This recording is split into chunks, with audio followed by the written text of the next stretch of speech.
Nos acompaña Ena Coral Poma, directora de Fortalecimiento y Asistencia Técnica del Centro Nacional de Estimación, Prevención y Reducción del Riesgo de Desastres, y por supuesto le damos la bienvenida a este espacio. ¿Qué tal? Muchas gracias, buenos días. Buenos días, muchísimas gracias por acompañarnos. Vamos a hablar sobre prevención, justamente, reducción de riesgo de desastres para gobiernos locales y regionales. ¿Qué es lo que están haciendo en la actualidad? ¿Qué es lo que manda la normativa? ¿Por qué es importante estar al pendiente, por supuesto, de aquello que debe sí o sí cumplirse? Sí. Bueno, nosotros somos una entidad que brinda asesoramiento técnico a las entidades del gobierno nacional, del gobierno regional y del gobierno local en materia de prevención, reducción de riesgo de desastres, estimación también y reconstrucción. Trabajamos básicamente para este tema de prevención con gobiernos regionales y gobiernos locales, porque ellos administran el territorio. Lo que encontramos es una gran necesidad de tener estudios territoriales para justamente planificar cuáles son las medidas que nos permitirían, por un lado, mitigar los riesgos y por otro lado, evitar que estos existen, ¿no? Que estos se configuren. Se puede hacer si es posible hacerlo, ¿no? Pero necesitamos, por ejemplo, de elaborar un instrumento que es muy importante, que es un plan de prevención y reducción de riesgo de desastres, ¿no? Que justamente permite identificar cuáles son las medidas que nos van a ayudar a reducir los riesgos porque ya existen, ¿no? Es decir, las acciones que tomen en cuenta los gobiernos regionales y locales tienen que responder, por supuesto, al plan nacional. Sí, hay un plan nacional de gestión de riesgo de desastres que existe, que tiene una mirada del 2014 al 2021, establecen las principales acciones prioritarias que cada entidad de gobierno debe realizar y justamente contempla en este tema de prevención y reducción la elaboración de un plan, ¿no? En ese tema nosotros damos asesoramiento técnico. El año pasado se han aprobado de una intervención de 145 entidades, se han aprobado 43 planes y han quedado en proceso de aprobación unos 35 planes. Digamos que anualmente, mínimamente, estarían aprobándose cerca de 60 planes de prevención y reducción. Cuando habla usted de entidades que buscan la asesoría técnica, por supuesto, del CENEPRED, hablamos también, ¿no es cierto?, de los municipios distritales, provinciales, de los gobiernos regionales, ¿no? A la fecha, siendo ya 11 de marzo, teniendo nuevas autoridades en los cargos, ¿cuántos han tocado las puertas? ¿Cuántos faltan tocar puertas? Bueno, nosotros ya hemos tocado las puertas de 130 entidades que nosotros hemos identificado que requieren elaborar sus planes. ¿No han esperado que...? No. Nosotros hemos elaborado, es más, una publicación denominada Orientaciones para la implementación del componente prospectivo y correctivo de la gestión de riesgo de desastres, que justamente aborda estos temas técnicos, pero de una manera muy sencilla para que las nuevas autoridades puedan entender el enfoque y puedan implementar acciones, ¿no? Hemos enviado estas publicaciones a cada autoridad de los diferentes niveles de gobierno y les hemos ofrecido nuestro asesoramiento técnico. Sin embargo, nosotros hemos identificado ya 130 entidades con las que vamos a trabajar de manera permanente. Ya venimos desarrollando cursos y acciones básicamente de asistencia técnica para la elaboración de este importante plan. Ahora, algo que se preguntan muchos televidentes ciudadanos en realidad cuando ven las noticias, ¿no es cierto? Ven distritos, regiones en declaración de emergencia, es, por ejemplo, ¿quiénes son responsables? ¿Cuáles son las competencias? ¿Quiénes integran el sistema nacional, ¿no es cierto?, de gestión de riesgos? Sí. El Sistema Nacional de Gestión de Riesgos lo integran todas las entidades públicas y privadas del país, pero establecen digamos, las principales acciones están en las entidades de gobierno, ¿no? Nacional, ministerios, regionales, gobiernos regionales y locales, municipalidades provinciales y municipalidades distritales, ¿no? Estas últimas, gobierno regional y local, son las que implementan las acciones de gestión de riesgo de desastres. ¿Por qué? Porque ellos administran el territorio, son responsables de determinada jurisdicción. Entonces lo que tienen que hacer es, uno, identificar qué peligros son los que se presentan con mayor recurrencia en determinada zona y tomar medidas al respecto, ¿no? Estos estudios nos sirven para elaborar los planes, ¿no? O sea, si no tenemos estudios, por eso es que hay esa necesidad primordial. Exacto. Porque y responsabilidad, de cada autoridad. Por supuesto. ¿No? Llevarlas a ustedes. Porque si nosotros no tomamos, nos tomamos las medidas, o la autoridad debe tomar las medidas a partir del conocimiento técnico que tenga el territorio. En una zona puede ser que sean inundaciones, en otras zonas los va a afectar de repente otro tipo, el peligro vulcanológico, en otras zonas las sequías, en otras zonas los sismos. Entonces, cada territorio tiene un comportamiento diferente. Y cada actor tiene que hacer su parte. Por supuesto. ¿Cierto? Los gobiernos locales, regionales, el CENEPRED, que ya nos ha explicado un poco cuáles son sus funciones, ¿no? Además de la asistencia técnica y, bueno, también ustedes coordinan, participan con CEPLAN, con otros sectores. Sí, tanto el CEPLAN, nosotros, el INDECI, el Instituto Nacional de Defensa Civil, somos parte del sistema. El sistema se crea el año 2011 y tanto INDECI como CENEPRED somos los asesores técnicos de las entidades que conforman el sistema.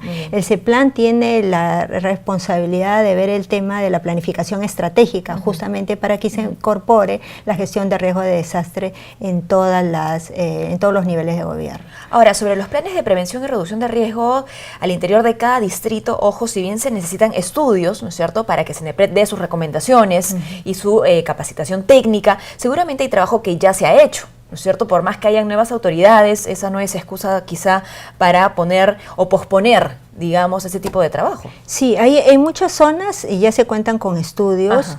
De gestiones anteriores, ¿no es cierto? Sí. Por ejemplo, de esto que le comentaba, que el año pasado se han aprobado más de 40 planes. Exacto. Y queda las nuevas autoridades aprobar un número similar. Entonces han quedado ya los planes terminados con el asesoramiento que se dio el año pasado, pero todavía no ha salido el proceso de formal, digamos, de emitir una norma que apruebe el plan, ¿no? Pero sí, lógicamente la responsabilidad la tienen las autoridades.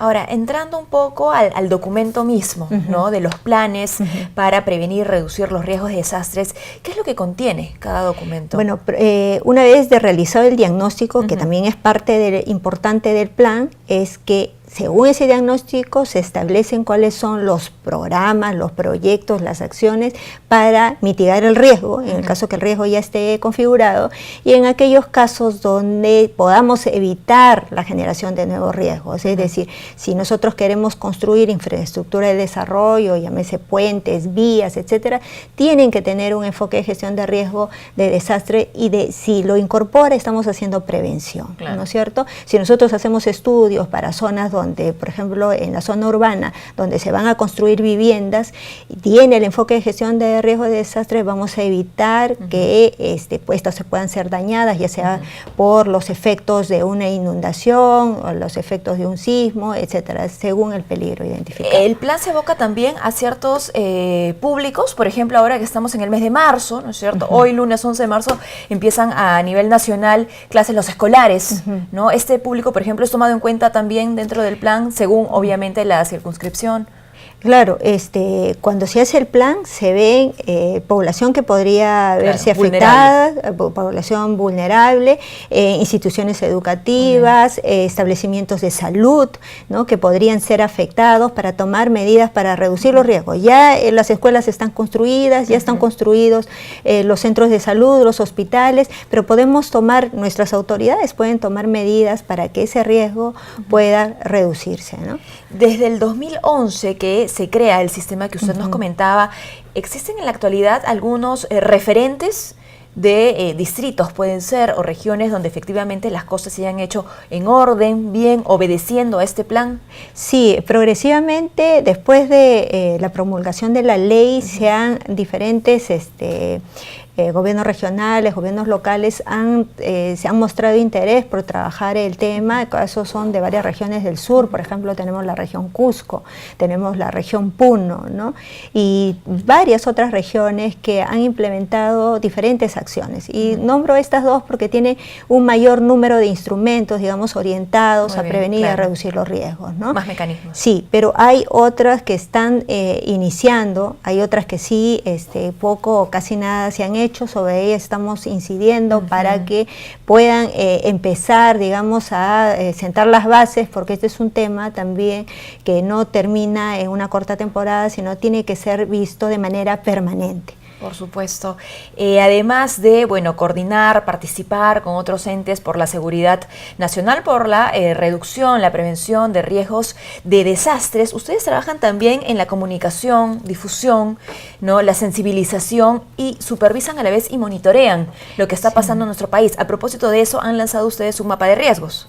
Sí, bueno, nosotros como parte de nuestras funciones elaboramos, es la generación del conocimiento del riesgo y elaboramos escenarios de riesgos. Estos escenarios les son remitidos a justamente los gobiernos regionales, los gobiernos locales, para que ellos puedan tomar acciones en diferentes momentos, no solamente viendo la respuesta, es decir, el evento se va a presentar y qué hago para atender esas situaciones, sino sobre todo para planificar medidas que me permitan reducirlo. Tenemos el mapa justamente en la pantalla, como pueden ver ustedes, es bastante ilustrativo, ¿no es cierto? El nivel de riesgo está ahí mostrado por colores, ¿no? Bajo riesgo en verde, medio amarillo, alto naranja y en rojo muy alto, ¿no? Ahí pueden ver además las diferentes regiones. Sí, en el caso de las regiones que tienen el color rojo, que como usted bien lo ha dicho, es muy alto, ahí se tienen que tomar acciones para planificar medidas al corto, al mediano y a largo plazo, ¿no?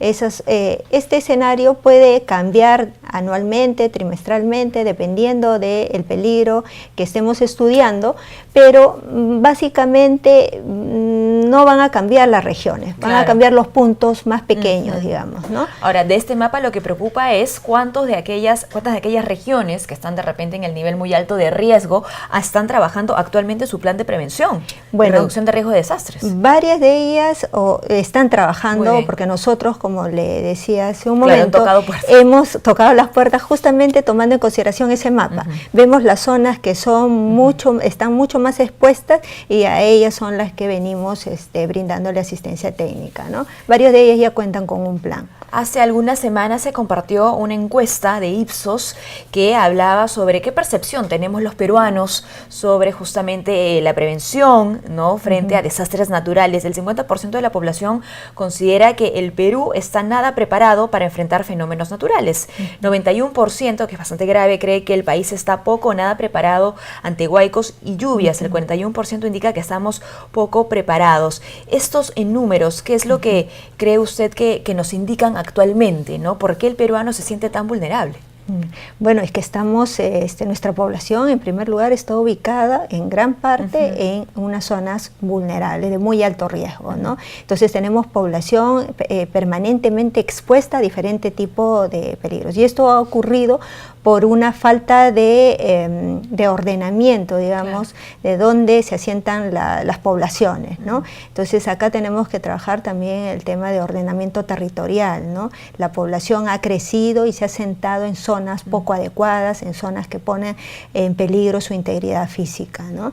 Eso es lo que podemos sacar, digamos, de resumen. De conclusión, hay que además pensar en la sensibilización, ¿no? Porque toda esta información, lo que nos comenta, por ejemplo, cuánto se está compartiendo en la agenda nacional, ¿no? Para que llegue también, por supuesto, a las autoridades. Claro. Otro tema, y que va en relación a lo que usted está preguntando, es que nuestras autoridades no consideran este tema como una prioridad, ¿no? Si bien nos dicen que cada gobierno local, regional, tiene que implementar una serie de políticas nacionales, es cierto, pero si no implementa esta política, probablemente no pueda tampoco implementar las otras, ¿no? Entonces, la política nacional de gestión de riesgo es tal, es una política de Estado, ¿no? Y es de cumplimiento obligatorio. Eso, ¿no? No depende de la buena voluntad de cada autoridad. Es responsabilidad de cada autoridad que ahora, bueno, han asumido sus funciones, tienen un conjunto de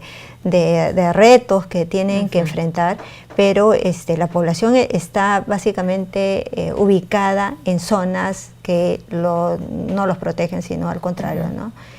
¿Y cuáles van a ser o podrían ser las sanciones para aquellos que no cumplan con lo que establece la ley? Claro, el año pasado se emitió una ley que establece la vacancia de las autoridades que no implementan la gestión de riesgo de desastres, ¿no?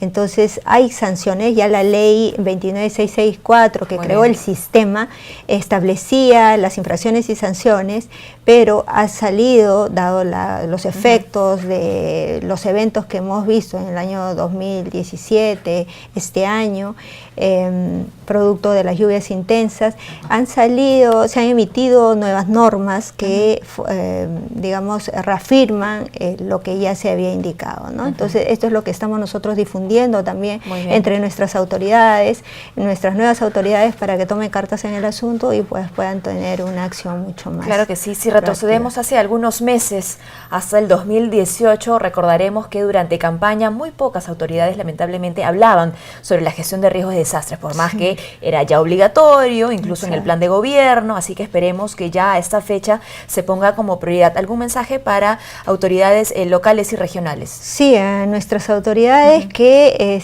nosotros estamos para brindarles el asesoramiento técnico. Con muchos ya hemos iniciado algunas acciones, con algunas aún no, porque todavía están definiendo sus cuadros técnicos, pero este tema es fundamental para evitar estar en situaciones de emergencia, permanentemente de emergencia, ¿no? Esto se puede evitar, es posible mediante una planificación al mediano y a largo plazo que les va a evitar muchos dolores de cabeza. Muchísimas gracias por habernos acompañado. Hemos conversado con la licenciada Ena Coral, directora de la Dirección de Fortalecimiento y Asistencia Técnica del Centro Nacional de Estimación, Prevención y Reducción de Riesgo de Desastres. Tenemos que hacer una pausa, no se muevan, retornamos con mucho más.